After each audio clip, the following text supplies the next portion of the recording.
కాపాడుకుంటాడు. ఆయన వైపు మళ్ళితే కాపాడుకుంటాడు. మళ్ళకపోతే మరణ సాధనాన్ని నీ మీద గురి పెడతాడు. అనుమానం ఏమి లేదు. ఏ రూపంలో మరణ సాధనం మన మీదకి వచ్చి ఇరుసుకుపడిద్దో తెలీదు. అది దేవుడికి న్యాయమే, తప్పించే నాదులు లేడు. కాపాడుకుంటాడు. ఆయన వైపు మళ్ళితే కాపాడుకుంటాడు. మళ్ళకపోతే మరణ సాధనాన్ని నీ మీద గురి పెడతాడు. అనుమానం ఏమి లేదు. ఏ రూపంలో మరణ సాధనం మన మీదకి వచ్చి ఇరుసుకుపడిద్దో తెలీదు. అది దేవుడికి న్యాయమే, తప్పించే నాదులు లేడు.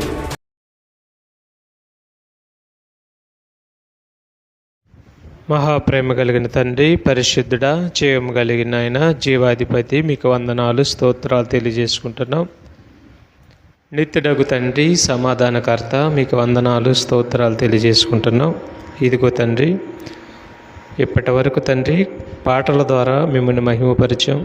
మరి ముఖ్యంగా మా ఆత్మను రక్షించుకునే శక్తి గల వాక్యంలోనికి మేము వెళ్ళబోచుండగా తండ్రి, సాత్వికమైన మనసుతో మీ మాటలను అంగీకరించి హృదయములలో భద్రపరచుకొని వాటి చొప్పున నడిచే ధన్యత, భాగ్యమును సమృద్ధిగా మా అందరికీ దయచేయండి. మీ మాటలు ఎంతో విలువైనవి, జుంటి తేనె దారుల కంటే మధురమైనవి, మనిషిని బ్రతికించగలవు, మట్టిలో నుండి తిరిగి లేపగలవు, మృతులను సైతం లేపగలిగిన శక్తి మీ మాటలకు ఉంది తండ్రి. కనుక అలాంటి మీ శక్తి గల మాటలు మేము వింటున్నప్పుడు అశ్రద్ధ, నిర్లక్ష్యం చేసుకోకుండా ప్రభు, శ్రద్ధ, భక్తి, భయం కలిగి తండ్రి మీ మాటలు యందు ఆలోచన, దృష్టి ఉంచి ప్రభు పాటించేవారిగా, ప్రవర్తించేవారిగా మమ్మల్ని అందరిని ఉంచండి. మీ మాటలు చెబుతున్న నాకు సమయోచితమైన జ్ఞానమును దయచేయండి. మీ బిడ్డలైనటువంటి వారు మీ మాటలు వినుచుండగా అర్థం చేసుకునే మనసు అందరికీ దయచేయమని మీ ప్రియ కుమారుడు, మా రక్షకుడునైన యేసుక్రీస్తు వారి శక్తి కలిగిన నామంలో ప్రార్థిస్తున్నాను తండ్రి, ఆమేన్. మీ అందరికీ మరొకసారి ప్రభు నామంలో వందనాలండి.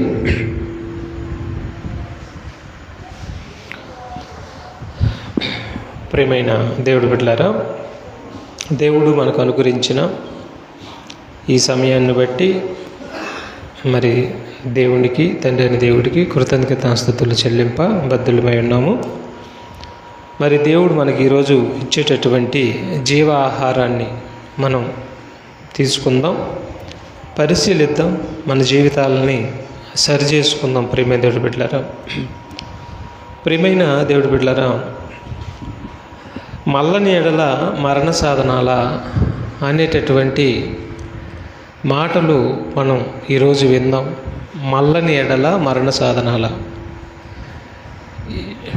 మల్లటివి ఏంటి, మరణ సాధనాలు ఏంటి అని మీరు అనుకోవచ్చు. ప్రియమైన దేవుడి బిడ్డలారా, ఈ భూమి మీద ఒక పాముని చంపాలంటే ఏం చేస్తాం? పావుని చంపాలంటే ఏం చేస్తాం? ఒక సాధనాన్ని వాడతాం. ఎందుకు చంపాలి పావుని అని అంటే అది మనల్ని చంపిద్ది కనుక మనం దాన్ని ఆయుధంతో, సాధనం, ఒక కర్రను ఉపయోగించి దాన్ని చంపుతాం. అలాగే ఒక పిచ్చి కుక్కను కూడా మనం చంపుతాం. చంపకపోతే అది కరిచిందంటే దానిలాగే పిచ్చెక్కి ర్యాబీస్ వ్యాధి వచ్చి చచ్చిపోతారు. అలాగే దానికి సాధనం వాడాలి. ఏం వాడాలి సాధనం అంటే కర్రనో ఏదో ఒకటి దాన్ని, ఎందుకంటే చంపకపోతే అది మనల్ని చంపేస్తుంది. అంటే మనకు హానికరం చేసేది ఏదైనా కానీ వాటిని మనం చంపుతాం. చంపకపోతే అవి మనల్ని చంపేసేస్తాయి.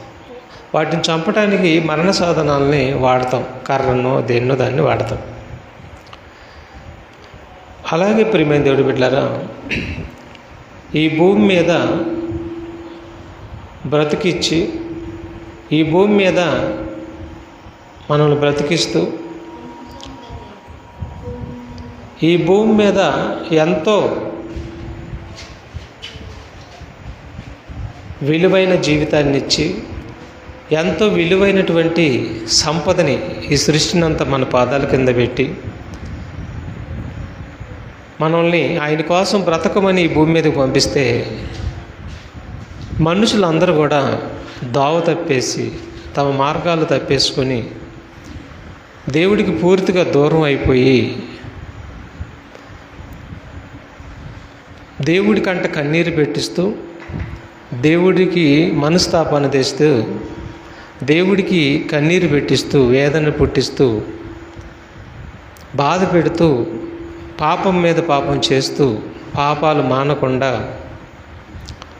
విచ్చలవిడితనంగా దేవుడికి దూరం అయిపోయి, దేవుడు ఏం చేస్తాడులే, దేవుడు మమ్మల్ని చూడడు, మేమేం చేసినా మాకు శిక్ష తొందరగా వెంటనే రావటం లేదని చెప్పి మనిషి బహుగా గర్వించి దేవుడి మీద ప్రతిరోజు తిరుగుబాటు చేస్తూ, దేవుడు ఇచ్చినటువంటి సృష్టిని అనుభవిస్తూ, దేవుడి కోసం బ్రతకకుండా తన స్వశక్తి మీద ఆధారపడి, ఇది నా స్వశక్తి, నా కండ, నా బలము, నా బలగం అని చెప్పి ధనం మీద, ఇహలోకం మీద వాటన్నిటి మీద ఆధారపడి దేవుడిని విడిచిపెట్టేసి పాపానికి అలవాటు పడ్డాడు మనిషి. పాపానికి అలవాటు పడిన మనిషి దేవుడి దగ్గరికి రావటం లేదు, దేవుడి మాట వినటం లేదు, దేవుడు అంటే లెక్క లేదు, దేవుడు అంటే భయం లేదు. అంత మాత్రమే కాకుండా మనిషి ఎలా మారాడంటే ప్రమాదకారిగా మారాడు. మనిషి ఎలా మారాడంటే హాని చేసేవాడిగా మారాడు, ఇతరుల్ని హాని చేసేవాడిగా మారాడు. తన పాపం చేయటమే కాకుండా ఇతరులని పాపం చేసేటట్టుగా మారిపోయాడు, ఒక మృగంగా మారిపోయాడు. రోమపత్రిక చూద్దాం ఒకసారి. రోమపత్రిక 3వ అధ్యాయము 11-12 వచనాలు చూడండి, మనిషి ఎలా మారాడు. రోమపత్రిక 3వ అధ్యాయము 11-12 వచనాలను మనం చదివితే ప్రియమైన బిడ్డలారా, నీతిమంతుడు లేడు, ఒక్కడును లేడు, గ్రహించువాడు ఎవడనూ లేడు, దేవుడిని వెతుకువాడు ఎవడనూ లేడు, అందరూ త్రోవ తప్పి ఏకముగా పనికి మాలిన వారయ్యారు, మేలు చేయువారు లేరు, ఒక్కడైనను లేడు. చూసారా, మేలు చేయువాడు లేడు, ఒక్కడైనను లేడు. వారు గొంతుక తెరిచిన సమాధి తమ నాలుకతో నాశనం చేస్తారన్నాడు. వారి పెదవుల కింద సర్ప విషం ఉన్నది, వారి నోటి నిండా శపించుటయు పగయు ఉన్నవి. చాలు. చూసారా ఏమన్నాడు? నీతిమంతుడు లేడు, ఒకడు కూడా లేడు. వారు తమ మార్గములను తప్పించుకున్నారు, మార్గాల్ని తమకు ఇష్టం వచ్చినట్టుగా ఏర్పాటు చేసుకున్నారు, మార్గం తప్పేశారు.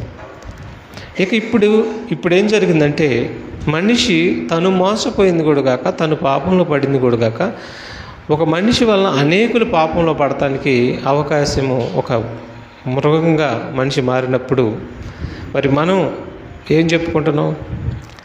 మనం ఏం చెప్తున్నప్పుడు మన కుమారుడు ఉన్నాడు, మన పిల్లలు ఉన్నారు.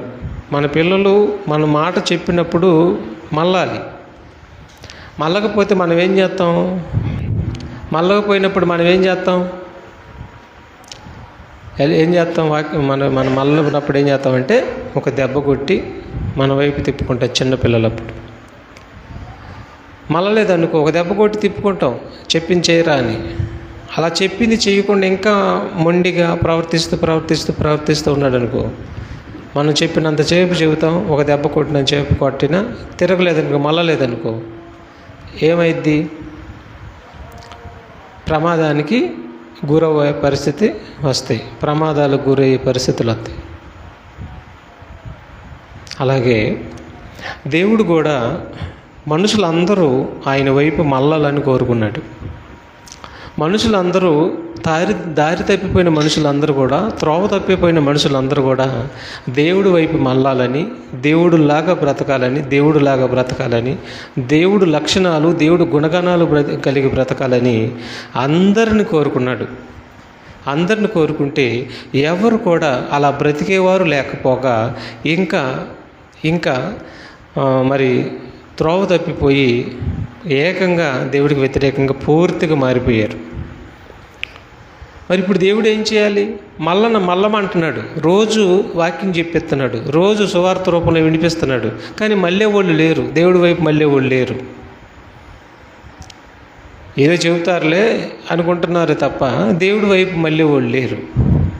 అప్పుడు దేవుడు ఏమంటున్నాడంటే ఆయన ఒక నిర్ణయం తీసుకున్నాడు. మన నిర్ణయాలు అలాగున్నప్పుడు దేవుడు కూడా నిర్ణయాలు తీసుకుంటున్నాడు. ఆయన నిర్ణయం తీసుకుంటే ఎవరు కూడా ఆపలేరు. అర్థమవుతుందా? ఆయన నిర్ణయాలు తీసుకుంటే ఎవరు కూడా ఆపలేరు. ఏంటి ఆయన నిర్ణయం అంటే, ఒకసారి కీర్తన గ్రంథము 7వ అధ్యాయము 11 నుంచి 13 వరకు మనం రాసుకొని చదవండి ప్రియమైన దేవుడి బిడ్డలారా. న్యాయమును బట్టి ఆయన తీర్పు తీర్చును. ఆయన ప్రతిదినము కోపపడు దేవుడు ఒకడును మల్లని ఎడల. ఆయన తన ఖడ్గమును పదును పెట్టును, తన విల్లు ఎక్కుపెట్టి దాన్ని సిద్ధపరిచి ఉన్నాడు. వాని కొరకు మరణ సాధనములను సిద్ధపరిచి ఉన్నాడు. ఎవరి కొరకు? మళ్ళీ చదవాలి. ఒకడును మల్లని ఎడల పదం చూసారేమన్నాడు? ఒకడును మల్లని ఎడల, ఒకడును మల్లని ఎడల అన్నాడు. ఒకడును మల్లని ఎడల అన్నాడు. అంటే ఎవరి వైపు మళ్ళాలి? దేవుడి వైపు మళ్ళాలి. ఒకడును మల్లని ఎడల దేవుడు తన మరణ సాధనాలని సిద్ధపరిచి ఉన్నాడు. తన అంబులను ఎక్కుపెట్టి తన ఖడ్గమును పదును పెట్టును, తన విల్లు ఎక్కుపెట్టి దాన్ని సిద్ధపరిచి ఉన్నాడు. వానికి మరణ సాధనాలు సిద్ధపరిచి ఉన్నాడు. ఎవరి కొరకు? ఎవరి కొరకు? మల్లని వారి కొరకు. మల్లని వారి కొరకు. మల్లకపోతే ఆయన మరణ సాధనాలు సిద్ధపరుస్తున్నాడు. ఏంటి ఆ మరణ సాధనాలు? ముందు చెప్పాను కదా. ఒక శత్రువుని, ఒక పావుని మనం చంపాలంటే దానికి ఒక కర్రని సిద్ధపరచుకుంటాం మనం. అది ఒక సాధనం. అలాగే ఒక పిచ్చుకొక్కను మనం చంపాలన్నా దానికి ఒక సాధనం, అంటే పావుని, కర్రను ఉపయోగించుకుంటాం. అలాగే దేవుడు కూడా అంట, ఆయన కూడా మరణ సాధనాలు ఉన్నాయంట. ఎవరి కోసం మరణ సాధనాలు అంటే మల్లని వారి కొరకు అంట. దేవుడా ఇది నీకు న్యాయమేనా అంటే దేవుడు అంటున్నాడు, నేను న్యాయాన్ని బట్టి తీర్పు తీరుస్తాను అంటున్నాడు. నా తీర్పు అన్యాయమైనది కాదు. మీరు ఎన్ని చెప్పినా వింటలేదు కాబట్టి మీకోసం మరణ సాధనాలు సిద్ధపరుస్తాం న్యాయమే. అర్థమవుతుంది ఇప్పుడు? మీరు ఎన్ని చెప్పినా వింటలేదు. పెడ దేవుడు భయం లేదు, దేవుడి భీతి లేదు, దేవుడు అంటే వణుకు లేదు, దేవుడి గురించినటువంటి అసలు భయమే లేదు. లేనప్పుడు ఎందుకు మీ మీద మరణ సాధనాలను సిద్ధపరచకూడదని చెప్పి దేవుడు సిద్ధపరిచిన మరణ సాధనాలు ఏంటో బైబిల్లో చూద్దాం. చెప్పాడు. చాలామంది మీదకి ఆ మరణ సాధనాలను వినియోగించాడు. ఏంటి ఆ సాధనాలు అంటే ఒక్కొక్కటిగా మనం చూద్దాం, జాగ్రత్తగా వినాలి. మల్లకపోతే మరణ సాధనమే నీకు, మల్లకపోతే మరణ సాధనమే నీకు. చూద్దాం ఇప్పుడు. 1 పేతురు పత్రిక 3వ అధ్యాయము 19 నుంచి 21 వరకు మనం చూడగలిగితే మల్లని వారి మీద దేవుడు సిద్ధపరిచినటువంటి మరణ సాధనాన్ని చూద్దాం. దేవుడి దీర్ఘశాంతము. ఏమండి, 120 సంవత్సరాలు ఓడగడుతూ రాండయ్యా, ఉగ్రత రాబోతుంది, దేవుడు మీరు అందరూ చెడిపోయారు, మీరు మార్గం తప్పేశారు, ఒక పెళ్ళిళ్ళు కాదు, కనిపించినటువంటి అందగత్తెనంతా పెళ్ళిళ్ళు చేసుకుంటూ మీరు మారిపోయారు, చూసిన అందంగా ఉన్న స్త్రీని పెళ్ళిళ్ళు చేసేసుకుంటున్నారు, మీరు దేవుడిని మర్చిపోయారు, మీ ఇష్టం వచ్చినట్టుగా మీరు మార్గాలు ఏర్పరచుకున్నారు, దేవుడు ఉగ్రత మీ మీదకి రాబోతుంది, ఇదిగో ఓడ కట్టమంటున్నాడు, ఇదిగో ఊరి మధ్యన ఓడ కడుతున్నాను అని చెప్పి సుమారు 110-120 సంవత్సరాలు ఓడను కట్టాడు. ఓడను కడుతూ ప్రకటన చేస్తున్నాడు, చెప్తున్నాడు, మల్లండి, రాండి, ఉగ్రత రాబోతుంది, రాండి అని చెబితే రాండని 110-120 సంవత్సరాలు దీర్ఘశాంతంతో చూశాడు దేవుడు. ఎన్ని సంవత్సరాలు చూశాడు? 110-120 సంవత్సరాలు దీర్ఘశాంతంతో చూసి రాండి అని పిలిస్తే గర్వపోతులై అహంకారం పూనుకొని చస్తానికి దేవుడి వైపు మళ్ళలేకపోయారు వాళ్ళు ఆనాడు. చూసారా? అహంకారం, గర్వం.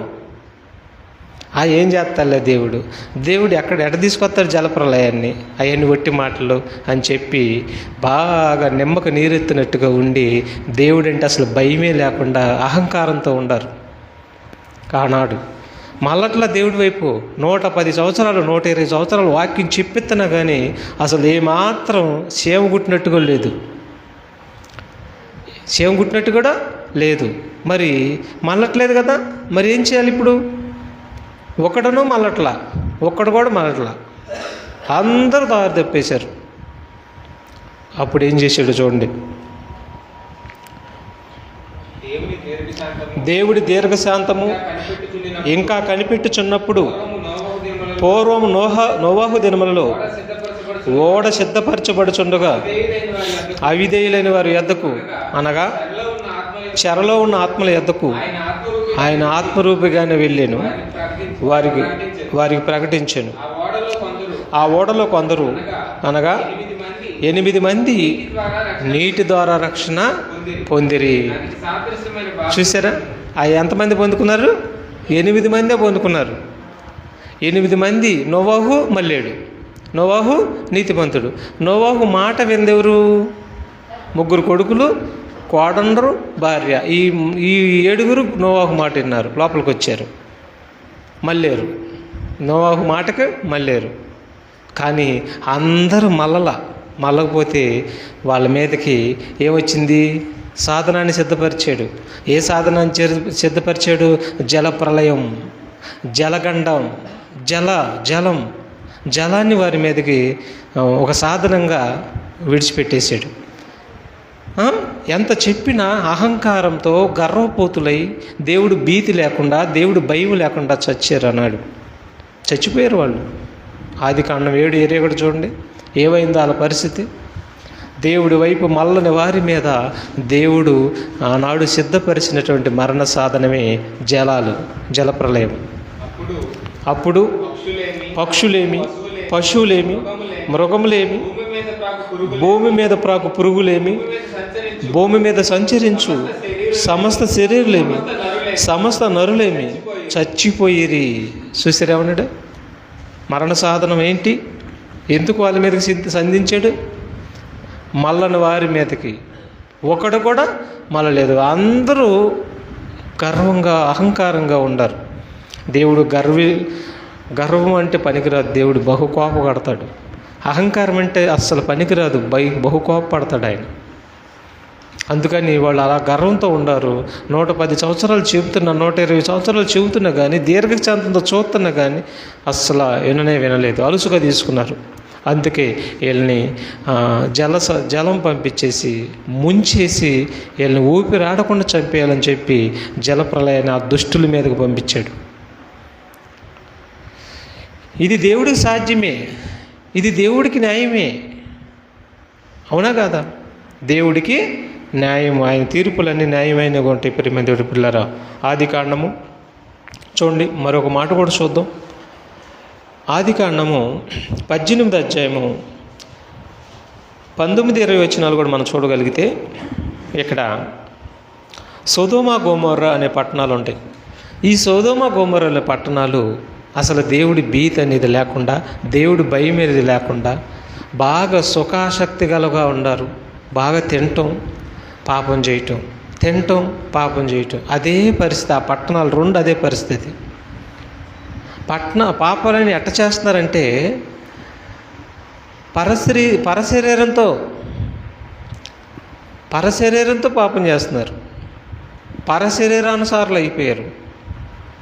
భార్యను విడిచిపెట్టి మరొక స్త్రీని, భర్తను విడిచిపెట్టి మరొక పురుషుణ్ణి.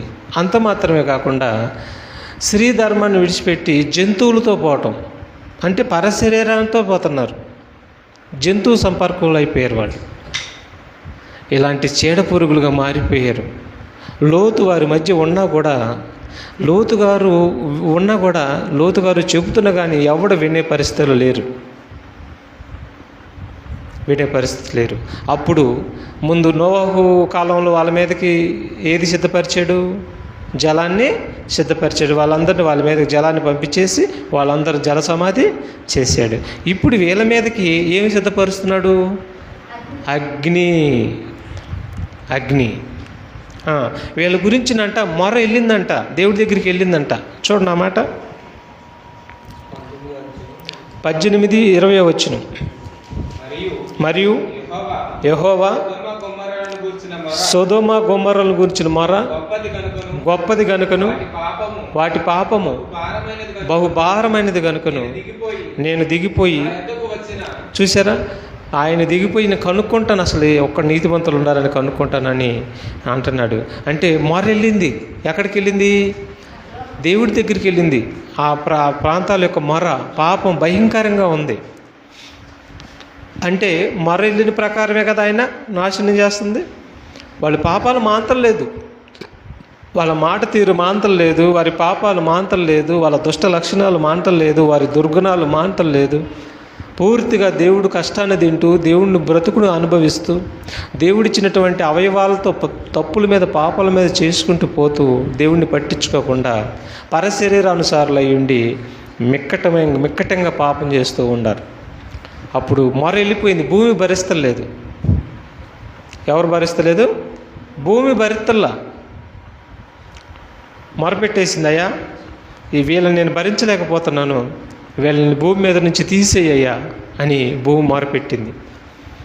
అప్పుడు దేవుడు నేను దిగిపోయి చూస్తాను, అసలు వాళ్ళు ఎలా ఏంటనే చూశానని అబ్జర్వ్ చేస్తే అసలు నీతిమంతులు ఒక్కడు కూడా లేడంట ఆ పట్టణంలో.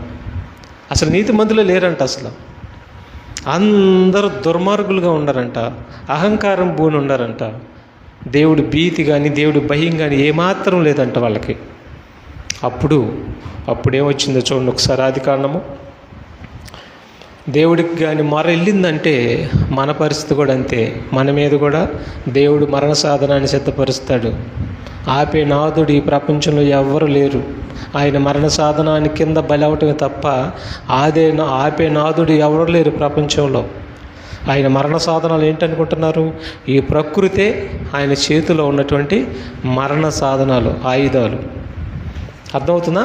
ఇప్పుడు ఎక్కడి నుంచి కురుస్తుందో చూడండి, ఆ దుర్మార్గుల మీదకి, ఆ లోబడిన వారి మీదకి, ఆ మల్లని వారి మీదకి ఎక్కడి నుంచి అగ్ని వస్తుందో చూడండి. సాధన వచ్చేస్తుంది వాళ్ళ మీదకి, ఆయుధం వచ్చేస్తుంది. అగ్ని అనేది ఆయుధం వాళ్ళ మీదకి వస్తుంది. చూడండి 24 వచనం, 19 అధ్యాయం 24. అప్పుడు యెహోవా సొదొమ మీదను గొమొర్రా మీదను యెహోవా యొద్ద నుండి గంధకమును అగ్నిని ఆకాశం నుండి కురిపించి ఆ పట్టణములను ఆ మైదానములంతటిని ఆ పట్టణంలో నివసించు వారందరినీ నేల మొలకలను నాశనం చేసెను. చూసారేమన్నాడు? నాశనం చేసెను. లోతుని ఎందుకు తప్పించాడు? చెప్పాలి. లోతు మళ్ళేడు గనక. అర్థమవుతుందా? లోతు మళ్ళేడు గనక. లోతు భార్య ఎందుకు తగలబడింది?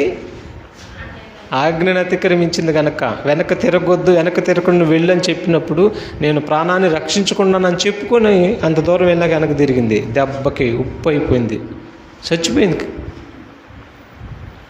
చూసారా? దీన్ని బట్టి మనకి ఏమర్థమవుతుంది? దేవుడు మళ్ళితే కాపాడుకుంటాడు, ఆయన వైపు మళ్ళితే కాపాడుకుంటాడు. మళ్ళకపోతే మరణ సాధనాన్ని నీ మీద గురి పెడతాడు. అనుమానం ఏమి లేదు. ఏ రూపంలో మరణ సాధన మన మీదకి వచ్చి ఇరుసుకు పడిద్దో తెలీదు. అది దేవుడికి న్యాయమే. తప్పించే నాదుడు లేడు. తప్పించాలంటే నువ్వు మారు మనసు పొందటమేక దేవుడి దగ్గరికి వచ్చి సరెండర్ అవ్వాలి, లోబడిపోవాలి దేవుడికి. నీ సమస్త పాపాన్ని ఒప్పుకొని ప్రతిదినం దేవుడి కోసం నువ్వు బ్రతకాలి. లేదంటే నీ కోసం మరణ సాధనాన్ని దేవుడు సిద్ధపరుస్తున్నాడు. ఈ ప్రపంచంలో ప్రతి మనిషి గతి అదే. నిజం. ఈ ప్రపంచంలో ఏ మనిషి పరిస్థితి అంతే. బైబిల్లో ఆయనకు ఒక పదం ఉంది, గర్విష్ఠుల యొక్క గర్వము. గర్విష్ఠుల యొక్క గర్వం ఏం చేస్తానంట? అనుస్తానంటున్నాడు. ఏది? దేవుడా అనుస్తాడు. ఉజ్జియా బహు గర్వపోతుగా ఉన్నాడు. 85 మంది యాజకులను కూడా బతిమలాడుతున్నా కానీ వెళ్ళకూడదు, నువ్వు ఆలయంలోకి వెళ్ళకూడదని చెప్పినా కానీ బహు గర్వపోతుగా ఉన్నాడు. అనిచాడు. కుష్టి వ్యాధి పుట్టించాడు ఉజ్జియాకి. అర్థమవుతుందా? దేవుడు మరణ సాధనాలను సిద్ధపరుస్తున్నాడు వీళ్ళందరినీ. యోధాపత్రిక 1వ అధ్యాయము 7వ వచనాన్ని కూడా చూద్దాం. యోధాపత్రిక 1వ అధ్యాయం 7వ వచనం మనం చూడగలిగితే,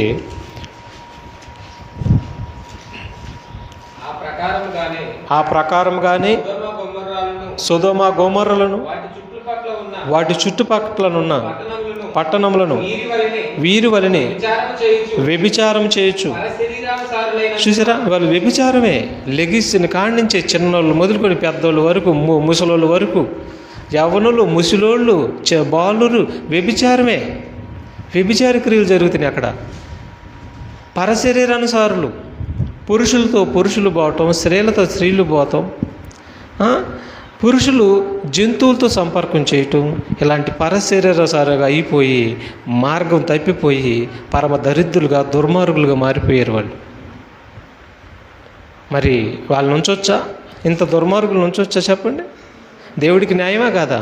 దేవుడికి న్యాయమే. అందుకని ఆకాశం నుంచి ఏం దించాడు? అగ్ని దించి వారిని నల్లులు మాడినట్టు మార్చాడండి. ఏమండి, బైబిల్లో లేనిది మనం ఏమైనా చెప్పుకుంటున్నావా? ఉన్నది చెప్పుకుంటున్నావా? ఉన్నదే మనం చెప్పుకుంటున్నాం. ఇక 2 పేతురు పత్రిక 2:6 చూద్దాం. 2 పేతురు పత్రిక 2:6 మనం చూడగలిగితే, మరియు ఆయన సొదొమ గొమొర్రాలను పట్టణములను భస్మం చేసి, భస్మము అంటే ఏందండి అర్థం? భస్మము అంటే ఏంది? బూడిదే, అంతేనా?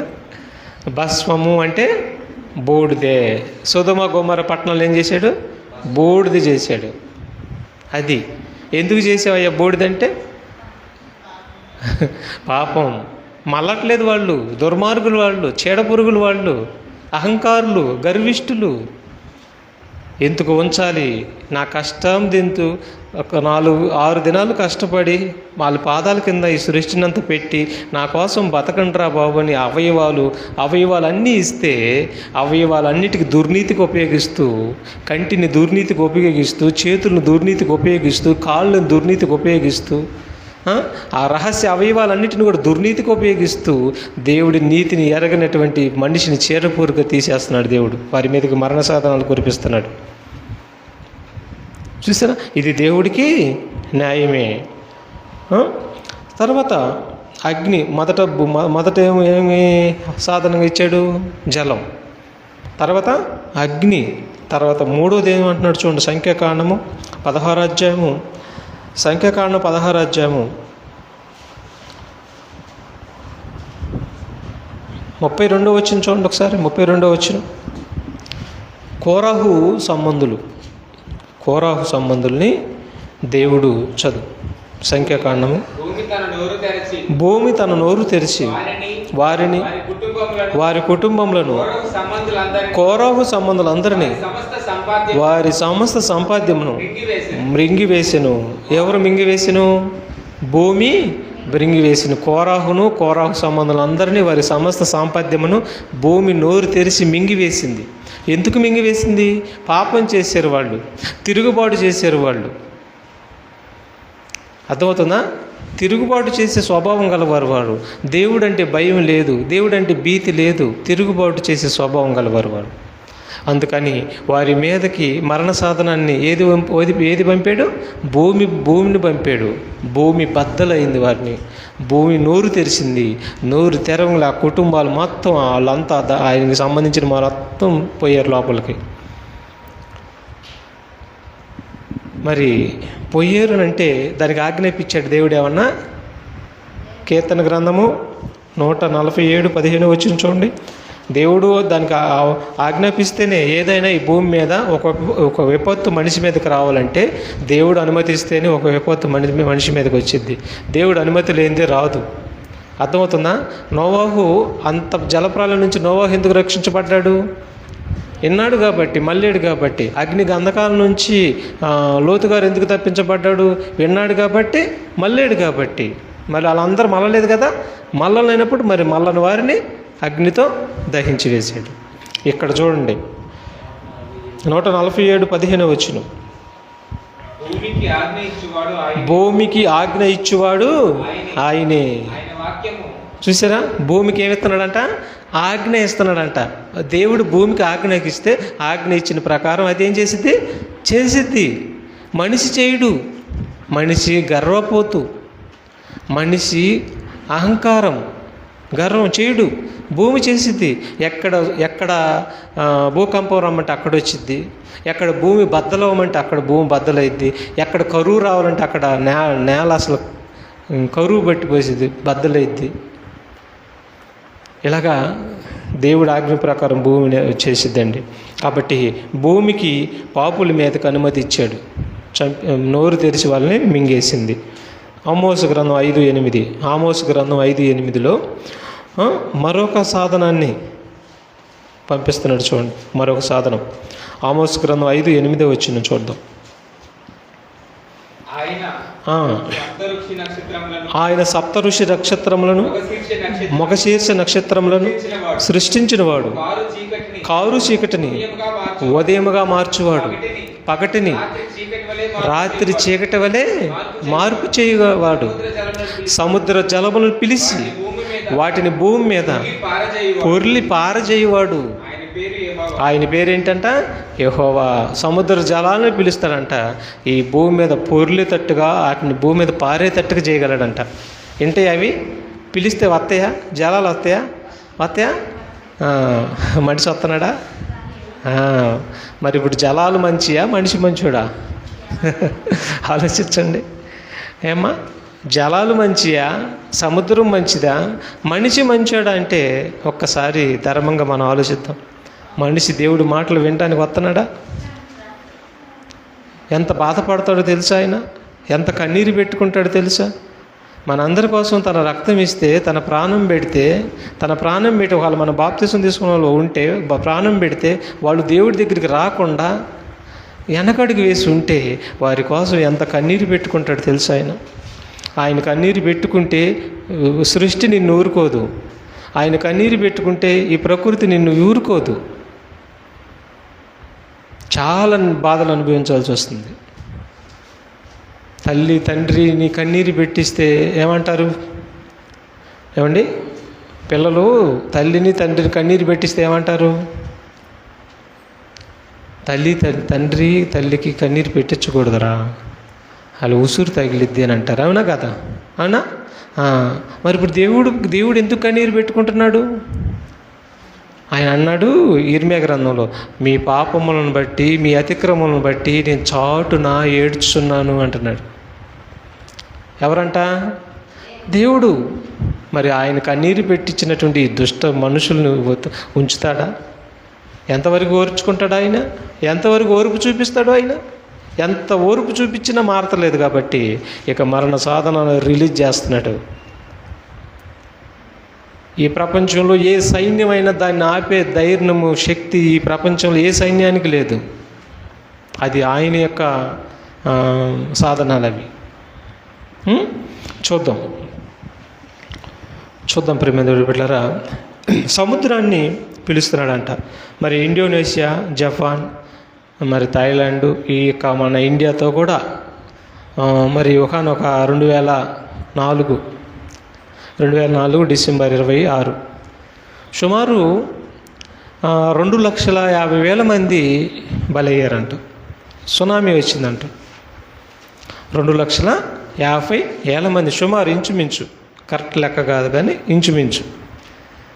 ఎందుకు అంతమంది చనిపోయారు అని అంటే, పాపం. జలాలను ఎందుకు పిలిచాడు? సముద్రాన్ని ఎందుకు పిలిచాడు? పాపం. ఎక్కడ పాపం విస్తరిస్తుందో అక్కడికి నేను జలాలను పిలుస్తాను, సముద్రాన్ని పిలుస్తాను, సునామీ వచ్చిద్ది. వాటికి నేను లెక్క అప్ప చెబుతాను. ఆ లెక్క అప్ప చెప్పినంత వరకు తీసుకుని వెళ్ళిపోద్ది అది. చూసారా? సునామీని, సముద్రాన్ని ఒక మరణ సాధనంగా మనిషి మీదకు వదులుతున్నాడు, పిలుస్తున్నాడు. ఎంత గర్వపడతాడో అంత గర్వాన్ని అణుస్తున్నాడు దేవుడు. ప్రేమించిన దేవుడు, కరుణించిన దేవుడు, జాలి కలిగిన దేవుడు, దయ కలిగిన దేవుడు ఎందుకింత ఉగ్ర రూపాన్ని చూపిస్తున్నాడంటే, నీ గర్వం, నీ అహంకారం, నీ భయం లేని తత్వం. దేవుడంటే నీకు భీతి లేదు. దేవుడి గురించిన ఆలోచనలు నువ్వు ఆలోచించవు. నిద్ర లెగిస్తే ఈ లోకం గురించి ఆలోచించుకొని, పండుకుంటే ఈ లోకం గురించి ఆలోచించుకుంటున్నావు. కానీ దేవుడు ఏమని చెప్పాడు? దేవారాత్రం నా గ్రంథాన్ని పరిశీలించమని చెప్పాడు. దేవారాత్రం నన్ను గురించి ఆలోచించమని చెబితే ఆలోచించే నాదుడే లేడు. ఇంకా ఆలోచించకపోగా పాపం మీద పాపం చేస్తూ ఆయన ఓర్పుని, ఆయన దీర్ఘశాంతాన్ని అలుసుగా తీసుకుంటూ పాపాన్ని మాంతలేదు. అందుకని ఇట్టి వారి మీద మరణ సాధనాలని ఉపయోగిస్తున్నాడు. సముద్రం ఒక మరణ సాధనం. ఇక తర్వాత చూద్దాం. తర్వాత కీర్తన గ్రంథము 107, కీర్తన గ్రంథము 107 అధ్యాయము చూడండి ప్రియమైన బిడ్డలారా. 107 అధ్యాయము 25వ వచనం. ఆయన సెలవివ్వగా తుఫాను పుట్టెను. చూసారా, ఆయన సెలవిస్తే ఏం పుడుతుంది? తుఫాను పుడుతుందంట. గాలి తుఫానుగా మారిద్దంట.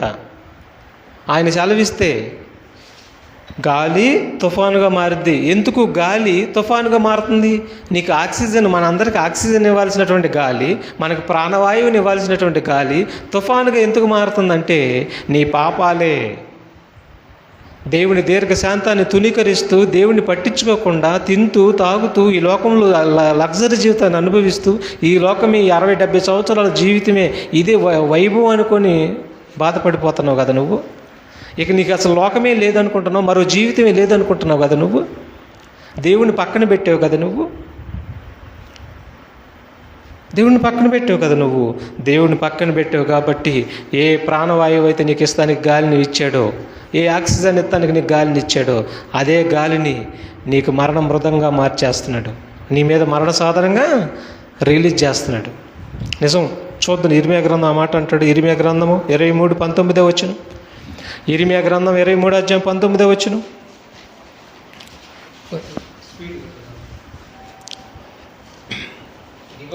ఇదిగో యెహోవా యొక్క మహోగ్రతయను పెనుగాలి బయలు వెలుచున్నది. చూసారా, యెహోవా యొక్క మహోగ్రతయను పెనుగాలి. నిద్రపోయామన్నాడు. ఇర్మియా 23:19 వచనం. ఇదిగో యెహోవా యొక్క మహోగ్రతను పెనుగాలి బయలు వెలుచున్నది. అది భీకరమైన పెనుగాలి. అది దుష్టుల తల మీదకి పెళ్ళును దిగును. చూసారా, ఎవరి మీద దిగిద్ది అంటే అది దుష్టుల తల మీదకి పెళ్ళును దిగిద్ది. అకస్మాత్తుగా. మేము ఏం భయం లేదు, నెమ్మదిగా బతుకుతున్నాం, హాయిగా బతుకుతున్నాం. ఇదిగో 3 పూటలు అన్నం తింటున్నాం, అబ్బా మంచి ఆరోగ్యం, డబ్బులు, అబ్బా అలా వైభవంగా నేను బతుకుతున్నాను అన్నప్పుడు కరెక్ట్గా కొడతాడు నిన్ను. కరెక్ట్గా నిన్ను భూమిలోకి తొక్కుతాడు. ఒకరోజు వస్తుంది. మహోగ్రతని పెనుగాలి పెళ్ళున దుష్టుల మీదకి దిగిద్ది. మారని దుష్టుల మీదకి, ఎన్ని చెప్పిన వినని దుష్టుల మీదకి, ఎన్ని చెప్పిన వినని పాపుల మీదకి అకస్మాత్తుగా దిగిద్ది. ఏంటది? పెనుగాలి, తుఫాను దిగిద్ది. ఆ తుఫాను దెబ్బకి తుఫానుకి అప్పచెబుతాడు, ఇదిగో ఇంత సంఖ్యను తీసుకొని రా తుఫానా అని. ఎక్కడ పాపం విస్తరిస్తుందో అక్కడ ఇంత సంఖ్యని తీసుకొని రమ్మని చెప్పి దానికి లెక్క అప్పచెప్పి వదిలితే తీసుకొని వచ్చిద్ది ఆయన అప్పగించిన లెక్కని. దుష్టుల మీద పడిద్ది, వచ్చేసి చంపేసిద్ది. అది అంటే మరణ సాధనాన్ని, తుఫాన్ని మరణ సాధనంగా మారుస్తున్నాడు. దుష్టుల మీద పెళ్ళున దిగుతుంది అది. అందుకని చూడండి, ఇంకో మాట కూడా చూద్దాం. నిర్గమకాండము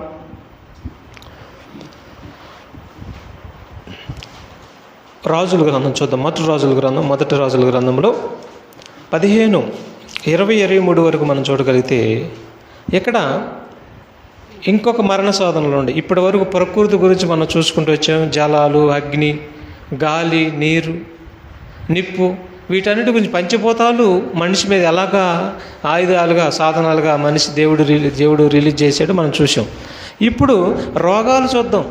రోగాలు, వ్యాధులు చూద్దాం. అవి కూడా దేవుడి చేతిలో మరణ సాధనలు అంట. అవి కూడా దేవుడి చేతిలో మరణ సాధనలు అంట. మొదటి రాజుల గ్రంథం 15, 20, 23 వచ్చిన చూడండి. కాబట్టి బెన్హదదు రాజైన ఆసా చెప్పిన మాటకు సమ్మతించి తన సైన్యముల అధిపతులను ఇశ్రాయేలు పట్టణములకు పంపి దానును, కిన్నెరెతును, నఫ్తాలి దేశమును పట్టుకొని మొదటి రాజు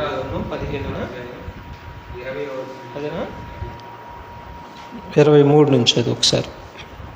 ఆసా చేసిన ఇతర కార్యములను ఆసా చేసిన ఇతర కార్యములను గూర్చి అతని బలమంతటిని గూర్చి అతను చేసిన సమస్తమును గూర్చి అతను కట్టించిన పట్టణమును గూర్చి యోధా రాజుల వృత్తాంతముల గ్రంథమందు రాయబడి ఉన్నది. అతడు మృతుడైన తర్వాత వృద్ధుడైన తర్వాత అతని పాదముల యందు రోగము పుట్టెను. అంతటా ఆస తన పితరులతో కూడా నిద్రించి తన పితరులు అయిన దావీదు పురమందు తన పితరుల సమాధిలో పాతి పెట్టబడిను. చూసారా పాదముల యందు రోగం పుట్టిందంట. ఒక అతనికైతే పేగుల్లో రోగం పుట్టింది. పేగుల్లో అతను చేసిన పాపాలు, వాళ్ళు చేసిన పాపాలను బట్టి పేగుల్లో రోగం పుట్టిద్ది. ఆ పేగుల్లో రోగం బలపడుతూ బలపడుతూ బలపడుతూ పేగులన్నీ పగిలిపోయి కింద పడిపోతాయి. అదొక జబ్బు. అతను చేసిన పాపాన్ని బట్టి అది అతనికి అంటుకుంది. అతను చేసినటువంటి పాపాన్ని బట్టి అది అతనికి అంటుకుంది జబ్బు. పాపాన్ని బట్టి జబ్బు. ఇక తర్వాత ఇంకోటి కూడా చూద్దాం. 2 దినవృత్తాంతాలు 26 2 దినవృత్తాంతాల గ్రంథం 26 అధ్యాయము. పాపాన్ని బట్టి రోగాలు దేవుడి దగ్గర నుంచి మనిషి మీదకు రోగాలు, అలాగే పాపాన్ని బట్టి వ్యాధి దేవుడి దగ్గర నుంచి మనిషి మీదకి ఒక మరణ సాధనంగా రాగలదు. అది దేవుడికి సాధ్యమే. మనుషులు నమ్మలేని నిజాలు ఇవి. మనుషులు నమ్మలేరివి, కానీ బైబిల్లో రాయబడినటువంటి అక్షర సత్యాలు ఇవన్నీ నిజాలు. చూడండి, ఉజ్జియా అనేటువంటి ఒక రాజు ఉన్నాడు. ఈ ఉజ్జియాని దేవుడు బలపరుస్తాడు. బలపరిచిన తర్వాత బాగా ధన సమృద్ధి అయిన తర్వాత ఆస్తి మొత్తం సమృద్ధిగా దిట్టంగా ఉంటాయి. ఉండిన తర్వాత దేవుడు అంటే లెక్క లేదు, దేవుడు అంటే భయం లేదు. యాజకులు మాత్రమే, లేవీలు మాత్రమే వేయవలసినటువంటి ధూపము నేనేస్తానని చెప్పి ధూపార్తలు చేత పట్టుకొని వెళ్తాడు గర్భగుడిలోకి వెళ్తానికి. యాజకులు చెప్తారు, నువ్వు వెళ్ళకూడదు, నీ పని కాదు అదని చెప్పినా కానీ వినడు, వెళ్తాడు. అప్పుడు ఏం జరిగిందో చూడండి, 16వ వచనం చదువు ముందు. అయితే అతడు స్థిరపడిన తర్వాత అతడు మనసును గర్వించి చెడిపోయిన. అతడు ధూపపీఠం మీద ధూపం వేయుటకై యెహోవా మందిరంలో ప్రవేశించి తన దేవుడైన యెహోవా మీద ద్రోహం చేయగా యాజకుడైన అజర్యాయు అతనితో కూడా ధైర్యవంతులైన యెహోవా యాజకులు చూసారా, 80 మంది చూసారా, అతని వెంబడి లోపలికి పోయి వారు రాజైన ఉజ్జియాను ఎదిరించి ఉజ్జియా యెహోవాకు ధూపం వేయుట ప్రతిష్ఠింపబడిన అహరోను సంతతి వారైన యాజకుల పనే కానీ నీ పని కాదు. చూసారా, నీ పని కాదు, పరిశుద్ధ స్థలంలో నుంచి బయటకు వెళ్ళు అని చెప్పినా కానీ వినడు. చూసారా, వినకపోగా ద్రోహం చేస్తాడు. అప్పుడు ఏమైంది చూడండి ఒకసారి. ఉజ్జియా ధూపం వేయుటకు ధూపార్తిని చేత పట్టుకొని రౌద్రుడై యాజకుల మీద కోపము చూపెను. యెహోవా మందిరములో ధూపపీఠం పక్కనను ఉండగా యాజకులు చూచుచుండగానే అతని నొసట కుష్ఠరోగం పుట్టింది. ఏది పుట్టింది? కుష్టి వ్యాధి పుట్టింది. ఎవరికి? ఉజ్జియాకి. ఎందుకు? ఆజ్ఞను అతిక్రమించాడు, గర్వపోతుగా తయారయ్యాడు. గర్వం అంటే దేవుడికి నచ్చని పని. ఆల్రెడీ గర్వపోతును కొడుతూనే ఉంటాడు. వాళ్ళకి ఇన్ని కొట్టినా ఏం తెలీదు, రొటీన్గా జరుగుతుంది అనుకుంటారు. ఒకరోజు గట్టిగా కొడతాడు, భూమిని ఇడిచిపెట్టేస్తారు. అర్థమవుతుందా? మానవుల మీద అధికారి ఆయన, మానవుల రాజ్యం మీద అధికారి ఆయన. మాట వింటే బ్రతికిస్తాడు. నువ్వు మాట వినకుండా ఎంతకాలం ఎదురు చూసినా నువ్వు లెక్కలేనితనంగా ఉంటే నిన్ను భూమి మీదకి తీయటానికి ఈ ప్రకృతిని నీ మీద మరణ సాధనగా రిలీజ్ చేస్తున్నాడు. ఈ క్షణం ఈ మాట విన్నాక నమ్మి దేవుడి దగ్గరికి వస్తావా? లేదంటే ఈ కాలగర్భంలో పడి ప్రాణం విడుస్తావా? నీదే నిర్ణయం అని చెబుతున్నాడు దేవుడు. ఊరుకోడు.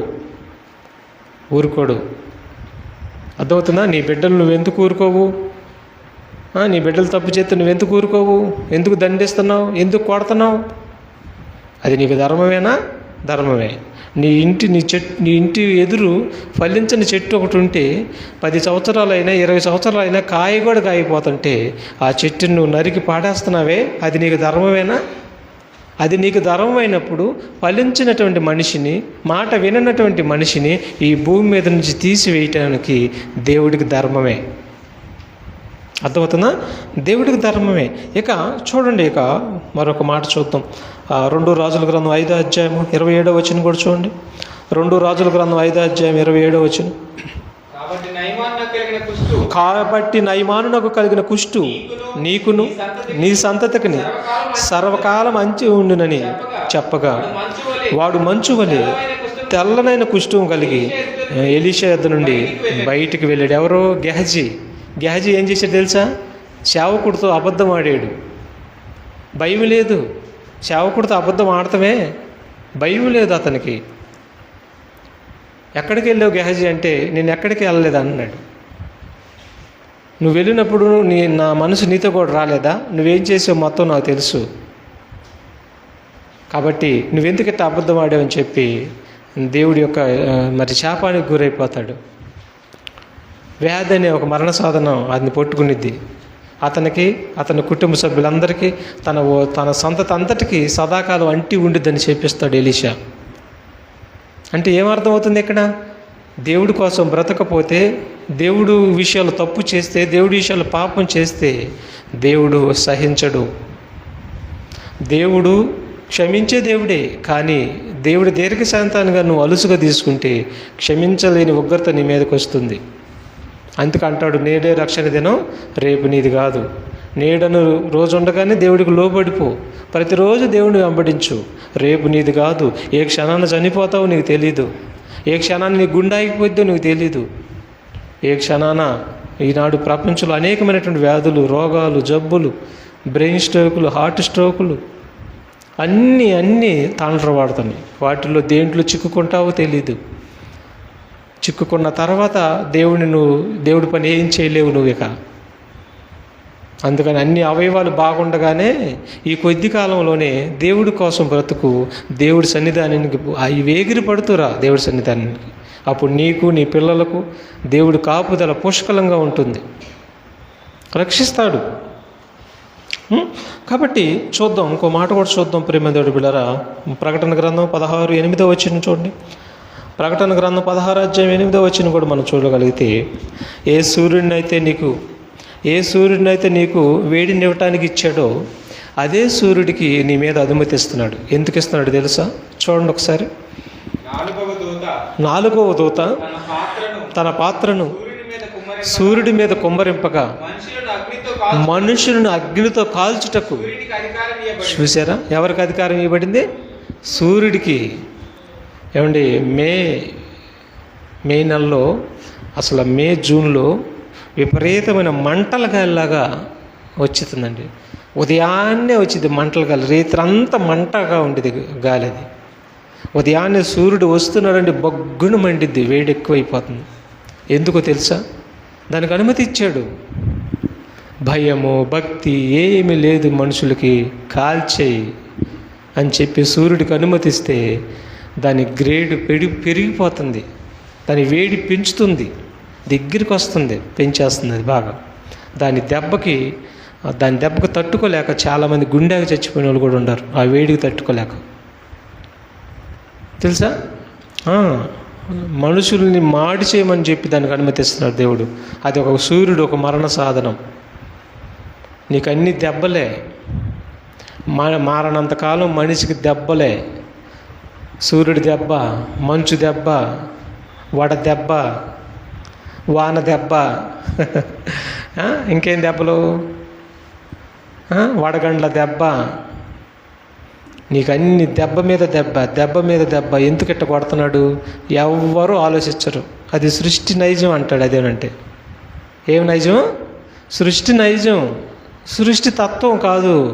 నీ పాపం, నువ్వు లోబడిన గుణం, దేవుడి కోసం బ్రతకనటువంటి నీ చెడ్డ గుణం, పట్టి అన్నీ నీ మీద తిరుగుబాటు చేస్తున్నాయి ఈరోజు. ఇంకో మాట చూద్దాం. ఇక ఇర్మియా గ్రంథము 5వ అధ్యాయము, ఇర్మియా గ్రంథం 5వ అధ్యాయము 6-7 వచనాల్లో కూడా మనం చూడగలిగితే, ప్రేమ దేవుని బిడ్డలారా, 6-7 వచనాల్లో మనం చూడగలిగితే, ఇంకా మారని మనిషి మీద, పాపిగా ఉన్నటువంటి మనిషి మీద ఇంకా ఏమి మరణ సాధనాలుగా దేవుడు రిలీజ్ చేస్తున్నాడు చూడండి.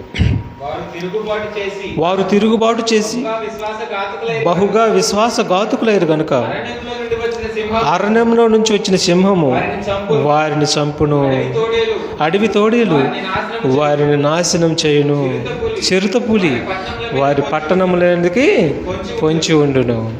చూసారా ఉన్నాడు? సింహము, అడవి తోడేలు, తర్వాత చిరుతపులి, ఇవన్నీ జంతువులు నీ మీదకి వస్తాయి అంటున్నాడండి.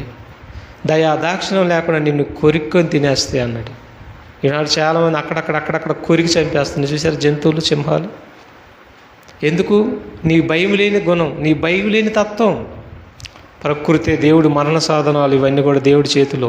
సింహం ఒక మరణ సాధనం, పులి ఒక మరణ సాధనం, తోడేలు ఒక మరణ సాధనం. ఇవన్నీ నీ మీద ఎందుకు ఇట్ట వస్తున్నాయి, ఎందుకు నిన్ను నష్టపరుస్తున్నాయి అంటే నీ పాపమే. అర్థమవుతుందా? ఇంకొకటి కూడా చూడండి, సంఖ్యాకాండం 21, సంఖ్యాకాండం 21 6-9 వరకు రాసుకోండి. ఇంకేం వస్తుంది చూడండి మన మీదకి, ఇంకేం మరణ సాధనాలకు మన మీదకి దేవుడు రిలీజ్ చేస్తున్నాడు చూడండి. ఎక్కడ పాపం విస్తరిస్తుందో అక్కడ ఆయన మరణ సాధనాలతో మనిషిని భూమి మీద నుంచి లేకుండా చేస్తున్నాడు ఆయన. అందుకు యెహోవా ప్రజలలోనికి తాపకరమైన సర్పములను పంపెను. పంపింది ఎవరు? దేవుడు. ఏంటవి? పాములు. పంపాడు. ఎందుకు? ఇశ్రాయేలీలు బాగా పొగరబట్టాడు. ఇశ్రాయేలీలు దేవుడి మాటలు విన్నా, ధర్మశాస్త్రం ఉన్నా పట్టించుకోకుండా, లెక్క చేయకుండా.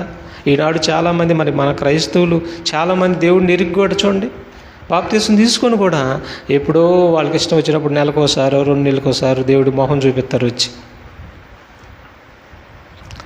ఇదంతా భయం లేని తను. ఆ దేవుడు ఏం చేస్తాడులే, మీ ఇంట్లో ఉండి ప్రార్థన చేసుకుంటే దేవుడు వింటాడులే. చూసారా ఎంత అలక్ష్యం చేస్తున్నారు? సంఘంగా కూడుకొనుట మానొద్దు అని చెప్పాడు దేవుడు. చెప్పాడు సంఘంగా కూడుకోవాలి, ఆదివారం కూడుకోవాలి, మధ్యలో మరి మంగళవారం పెట్టాం కదా, మంగళవారం కూడుకోవాలి. సంఘంగా కూడుకుంటే అస్సలు మానొద్దు. కూడుకోవటం మానేవంటే నువ్వు ఆజ్ఞను అతిక్రమిస్తున్నావు. పాపం అది. ఆజ్ఞ అతిక్రమమే పాపం. పాపంకి వచ్చే జీతం మరణం. ఇశ్రాయేలీలు కూడా చాలా మాటలు చెప్పినా కానీ వాళ్ళు అసలు దేవుడి మాట ఏమాత్రం వినలేదు, తిరస్కరించాడు, పట్టించుకోలేదు. అప్పుడు వాళ్ళ మీదకి ఏం పంపించాడు? తాపకరమైన విష సర్పాలను వాళ్ళ మీదకి పంపించాడు. పంపిస్తే అవేం చేసినాయి చూడండి. అవేం చేసినాయి? బాగా వినాలి. అవి ఏం చేసిన వినండి. ప్రజలలోనికి తాపకరములైన సర్పములను పంపెను. అవి ప్రజలను కరవగా ఇశ్రాయేలీలలో అనేకులు చనిపోయారు. ఏమిటి చనిపోవటం దేవుడికి ఇష్టమా? ఆలోచించండి. చనిపోవటం దేవుడికి ఇష్టమా చెప్పండి? ఇష్టం లేదు. కానీ వాళ్ళు దుష్టులుగా మారిపోయారు. వాళ్ళ భవిష్యత్తు చూస్తే దేవుడు వాళ్ళు ఎప్పుడు మారే వాళ్ళకి కనపడతల్లా. దుష్టులు, దుర్మార్గులుగా మారిపోయారు వాళ్ళు. అందుకని ఆ దుష్టులని మరి ఆయన యొక్క ఆయుధాలను పంపించి, ఆయన యొక్క మరణ సాధనాలను పంపించి ఆ దుష్టుల్ని తీసాడు భూమి మీద నుంచి. నమ్ముతారు ఈ మాట? ఇప్పుడు దేవుడు మరణ సాధనాలు ఇవన్నీ కూడా మల్లట్లేదు. ఇశ్రాయేలు మల్లలేదు. మల్లని ప్రతి వారి మీదకి దేవుడు మరణ సాధనాలు వచ్చేస్తాయి. ఎవరు ఎన్ని అనుకున్నా కానీ ఇది అక్షర సత్యం. బైబిల్ చెప్తున్నటువంటి సత్యం ఇది. ఎన్ని అనుకున్నా కానీ ఇది నిజం. ఇక చివరిగా ఇంకో మాట చూద్దాం. అయితే ప్రియమైన దేవుడి బిడ్డలారా, కీర్తన గ్రంథం 91:6 దోమలు కూడా అంటండి. దోమలు కూడా ఆయన యొక్క మరణ సాధనాలు అంట. అవి కూడా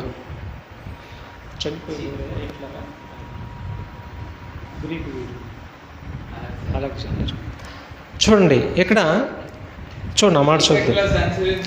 చీకటిలో సంచరించు తెగులునకైనను మధ్యాహ్నమందు పాడు చేయు రోగమునకైనను నీవు భయపడక ఉందువు. చీకటిలో సంచరిస్తుందంట తెగులు. మధ్యాహ్నము సంచరిస్తుందంట, మధ్యాహ్నం పాడు చేస్తుందంట రోగం. ఏమండి, మధ్యాహ్నం అప్పుడు ఒక దోమ వచ్చిందంటండి, దాని పేరు టైగర్ దోమ. అది కానీ కరెక్ట్గా కుట్టిందంటే దాన్ని అందుకుందంటే మనల్ని ఖచ్చితంగా రోగం వచ్చేసింది. చచ్చిపోవటానికి చాలా దగ్గరికి వెళ్ళిపోతారు. అలాగ దోమ కుట్టి చచ్చిపోయిన వాళ్ళు ఉన్నారు చాలామంది కూడా. దోమ ఎంత నోటి చేతట్టంటే నలిపివేయబడిద్ది. అది చిన్న ప్రాణి. అది అలాంటి దోమే 6 అడుగులు ఉన్న నీ ప్రాణం తెస్తుందంటే అనుమతి ఎవరిచ్చారు దానికి? ఎవరిచ్చారు? దేవుడిచ్చాడు.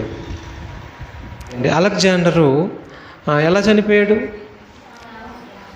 దోమకాటు వల్ల చనిపోయాడంట ఆయన, అలెగ్జాండర్. అంటే దీన్ని బట్టి మనకి ఏమర్థమవుతుంది? దేవుడి సైన్యం, దేవుడి యొక్క ఆయుధాలు, దేవుడు సిద్ధపరుస్తున్న మరణ సాధనాలు, మళ్ళని వారి మీదకి దేవుడు సిద్ధపరుస్తున్న మరణ సాధనాలు, మరి ఇవన్నీ కూడా దోమ మొదలుకొని పాము మొదలుకొని మరి సింహాలు, పులులు, ఇవన్నీ కూడా దేవుడు సిద్ధపరుస్తున్న మనిషి మీదకి సిద్ధపరుస్తున్న మరణ సాధనాలు. ఈనాడు పెద్ద పెద్ద దేశాల్లో కూడా మరి ఈ మృగాలు మనుషుల మీదకి వచ్చేస్తున్నాయి, తినేస్తున్నాయి. చివరగా ఇంకో మాట చూసుకున్నాం. రోమపత్రిక 8 మొదట వచ్చిన చూడండి. అయితే క్రీస్తు యేసునందున్న వారికి ఏ శిక్షా విధి లేదు అన్నాడు. అర్థమవుతుందా? ఎవరు ఎందున్న వారికి?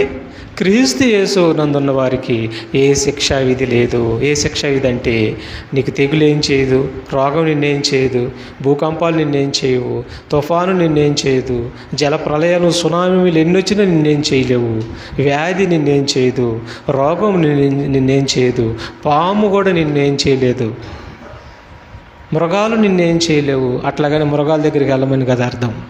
అవి నీ దగ్గరికి రావు, వాటికి అనుమతి ఇవ్వడం. అర్థమవుతుందా? దోమ కూడా నిన్నేం చేయలేదు. చంపే దోమలు ఉంటాయి, జ్వరం తెచ్చే దోమలు ఉంటాయి. చంపే దోమకు అనుమతి ఇవ్వడు నీకు. అర్థమవుతుందా? కాబట్టి క్రీస్తు యేసునందున్న వారికి ఏ శిక్షా విధి కూడా లేదు. చివరికి క్రీస్తు యేసునందుండి నువ్వు క్రీస్తు కోసం బ్రతికితే, జీవితాంతరం దేవుడి కోసం బ్రతికితే నీకు పాతాళం కూడా, నీకు నిత్య నరకం కూడా లేదు. మంచి మాట చదువుదా మాట చూడండి. కాబట్టి ఇప్పుడు క్రీస్తు యేసునందున్న వారికి ఏ శిక్షా విధి లేదు. లేకపోతే బాగా వినాలి, క్రీస్తు యేసునందు లేకపోతే శిక్షా విధులు ఉన్నాయా? ఉన్నాయి. ఏంటవి? దేవుడు సిద్ధపరుస్తున్న మరణ సాధనాలు అన్నారు. దేవుడు సిద్ధపరిచిన మరణ సాధనాలు. కాబట్టి మీరు క్రీస్తు యేసునందు ఉన్నారా?